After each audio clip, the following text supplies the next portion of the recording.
দেখো আমার একটা ফেসবুক পেজ আছে, একটা ইউটিউব চ্যানেল আছে, আর একটা ওয়েবসাইটও আছে। অ্যাকচুয়ালি আমি একজন ডিজিটাল মার্কেটিং স্টুডেন্ট। সেই দিক থেকে দেখতে গেলে আমার কাছে এগুলো থাকা ম্যান্ডেটারি। সো আমি ইউটিউব ভিডিও ক্রিয়েট করি, তোমরা সবাই জানো। আর কিভাবে ক্রিয়েট করি এটা হয়তো সবাই জানো না। আজকে আমি তোমাদেরকে দেখাবো কিভাবে আমি একটা ভিডিও তৈরি করি, কতটা কষ্ট হয় আমার একটা ভিডিও তৈরি করতে, একটা ভিডিও ক্রিয়েট করতে কতটা কষ্ট করতে হয়, আর এতদিন ভিডিও তৈরি করে কতটা ইনকাম আমি করলাম। আর তার থেকে বড় কথা যেগুলো তোমাদেরকে দেখাবো, বেসিক কোন জিনিসগুলো তোমাদের দরকার, যেগুলো ভিডিও তৈরি করতে তোমাদেরকে হেল্প করবে। ওকে, তো চলো ভিডিওটা স্টার্ট করা যাক। ফার্স্ট অফ অল দেখাই আমি কোথায় ভিডিওটা শ্যুট করি।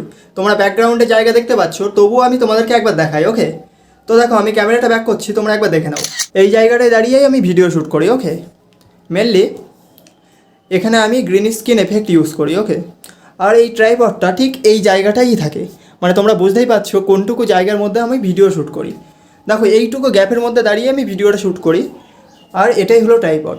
তো তোমরা চাইলে তোমরাও কিন্তু করতে পারো, শুধু টেকনিকটা জানা দরকার। ওকে, আর সব থেকে বড় কথা আমার কাছে একটা বড় গ্রিন স্ক্রিনও আছে, যেটা আমি অনলি শর্ট ভিডিও তৈরি করার জন্য ইউজ করি। আর আমি এই যে ব্যাকগ্রাউন্ডে যে গ্রিন স্ক্রিন, এটা কি গ্রিন স্ক্রিন বলা যায় কিনা জানি না, যেটা দেখতে পাচ্ছ ওটা লং ভিডিও ইউজ করি। কিভাবে এটা ইউজ করি তোমাদের মনে প্রশ্ন আসতেই পারে, কিভাবে আমি এরকম একটা ব্যাকগ্রাউন্ড নিয়ে একটা প্রফেশনাল ভিডিও তৈরি করি, তোমাদের মনে প্রশ্ন আসতেই পারে।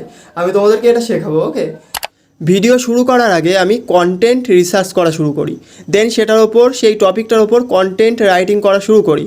বিকজ আমি জানি কন্টেন্ট যত ভালো লিখতে পারবো, ভিডিও ভাইরাল হওয়ার চান্স তত বেশি থাকবে, কারণ কন্টেন্টই অডিয়েন্স টিকিয়ে রাখে। দেখো ভিডিও তুমি ক্রিয়েট করলে, বাট মেন কাজটা কি জানো? এডিটিং। একটা প্রফেশনাল এডিটিংই অডিয়েন্সকে ধরে রাখতে পারে তোমার ভিডিওর মধ্যে। বাট এডিটিং কোথায় করবে? ফোনে। আচ্ছা, কম্পিউটারে যে এডিটিংটা তোমরা পাবে, সেই প্রফেশনাল এডিটিং কি তুমি ফোনে পাবে? কখনোই পাবে না। আর এই জন্য তোমাদেরকে প্রেফার করবো একটা কম্পিউটার সেট আপ তোমাদের নেওয়ার। এখন তোমরা হয়তো অনেকেই ল্যাপটপ নিতে পারো, বাট আমি ল্যাপটপটা পার্সোনালি প্রেফার এই জন্য করবো না, কারণ ল্যাপটপ খারাপ হলে সেটা অনেক প্রবলেম ক্রিয়েট করে। তো তোমরা চাইলে একটা কম্পিউটার নিতে পারো। আর চলো আমি আমার সেট আপটা একবার দেখিয়ে দিই, না দেখালেই নয়। বাট আমি তোমাদেরকে বলেছি কীভাবে ভিডিও ক্রিয়েট করতে হয়, কোন জিনিসগুলো দরকার, কোন বেসিক জিনিসগুলো দরকার, সেগুলো তোমাদের দেখাবো, তাই দেখাতেই হয়। চলো আমার জিনিসটা দেখিয়ে দিই। দেখো এটাই হলো আমার কম্পিউটার সেট আপ, এখানেই আমি এডিট করি।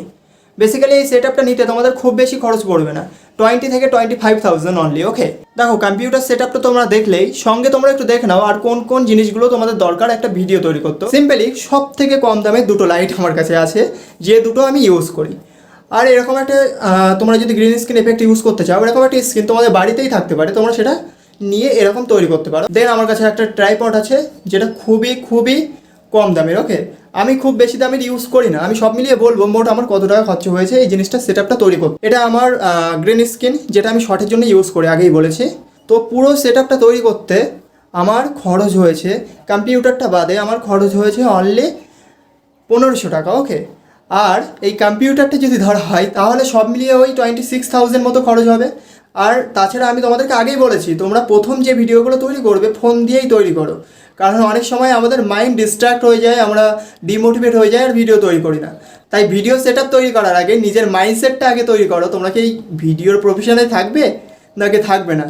তোমরা যদি ভিডিওর প্রফেশনে থাকো তাহলে সেট আপ তৈরি করো, আদারওয়াইজ সেট আপ তৈরি করো না। এরপরে আসে এডিটিং। দেখো বেসিক্যালি এডিটিংয়ের ক্ষেত্রে আমি ফিল্মোরাটা প্রেফার করব, ওটা অনেকটা ইউজার ফ্রেন্ডলি।